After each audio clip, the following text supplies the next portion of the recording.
The Wisdom of the Ancients, by Francis Bacon. Chapter 24. Dionysus, or Bacchus. Explained of the Passions. The fable is, that Semele, Jupiter's mistress, having bound him by an inviolable oath to grant her an unknown request, desired he would embrace her in the same form and manner he used to embrace Juno, and the promise being irrevocable, she was burnt to death with lightning in the performance. The embryo, however, was served up, and carried in Jupiter's thigh till the complete time of its birth, but the burthen thus rendering the father lame, and causing him pain, the child was thence called Dionysus. When born, he was committed, for some years, to be nursed by Proserpina, and when grown up, appeared with so effeminate a face, that his sex seemed somewhat doubtful. He also died, and was buried for a time, but afterwards revived. When a youth, he first introduced the cultivation and dressing of vines, the method of preparing wine, and taught the use thereof, whence becoming famous, he subdued the world, even to the utmost bounds of the Indies. He rode in a chariot drawn by tigers. There danced about him certain deformed demons called Cobali, etc. The Muses also joined in his train. He married Ariadne, who was deserted by Theseus. The ivy was sacred to him. He was also held the inventor and instructor of religious rites and ceremonies, but such as were wild, frantic and full of corruption and cruelty. He had also the power of striking men with frenzies. Pentheus and Orpheus were torn to pieces by the frantic women at his orgies, the first for climbing a tree to behold their ceremonies, and the other for the music of his harp. But the acts of this god are much entangled and confounded with those of Jupiter. Explanation.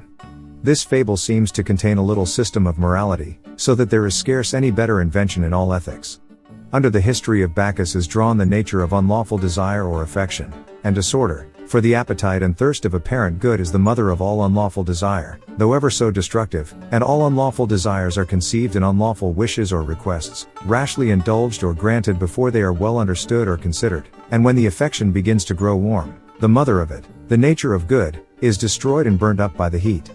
And whilst an unlawful desire lies in the embryo, or unripened in the mind, which is its father, and here represented by Jupiter, it is cherished and concealed, especially in the inferior part of the mind, corresponding to the thigh of the body, where pain twitches and depresses the mind so far as to render its resolutions and actions imperfect and lame.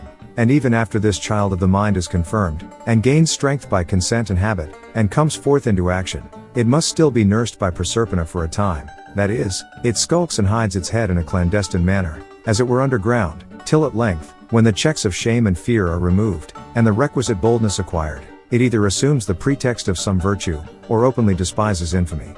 And it is justly observed, that every vehement passion appears of a doubtful sex, as having the strength of a man at first, but at last the impotence of a woman. It is also excellently added, that Bacchus died and rose again, for the affections sometimes seem to die and be no more, but there is no trusting them, even though they were buried, being always apt and ready to rise again whenever the occasion or object offers. That Bacchus should be the inventor of wine carries a fine allegory with it, for every affection is cunning and subtle in discovering a proper matter to nourish and feed it, and of all things known to mortals, wine is the most powerful and effectual for exciting and inflaming passions of all kinds, being indeed like a common fuel to all. It is again with great elegance observed of Bacchus, that he subdued provinces, and undertook endless expeditions, for the affections never rest satisfied with what they enjoy, but with an endless and insatiable appetite thirst after something further.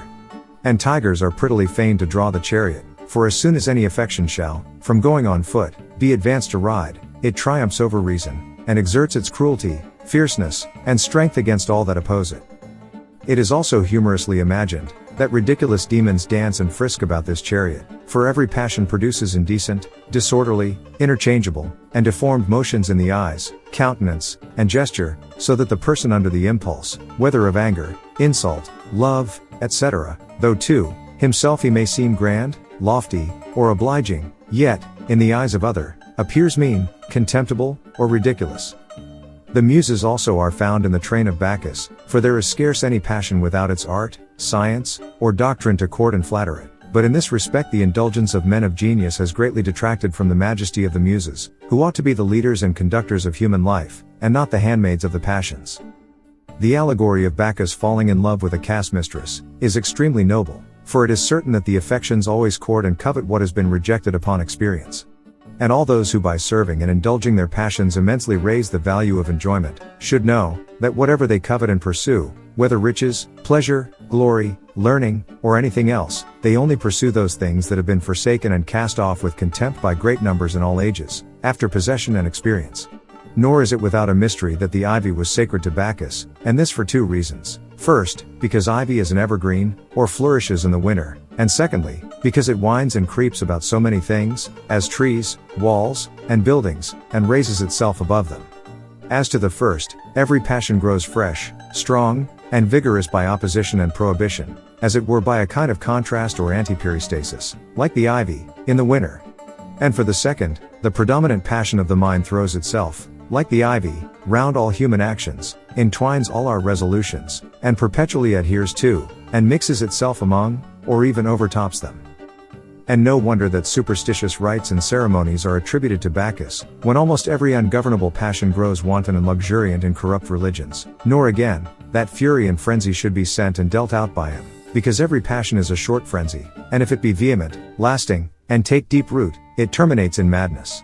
And hence the allegory of Pentheus and Orpheus being torn to pieces is evident, for every headstrong passion is extremely bitter, severe, inveterate, and revengeful upon all curious inquiry, wholesome admonition, free counsel and persuasion.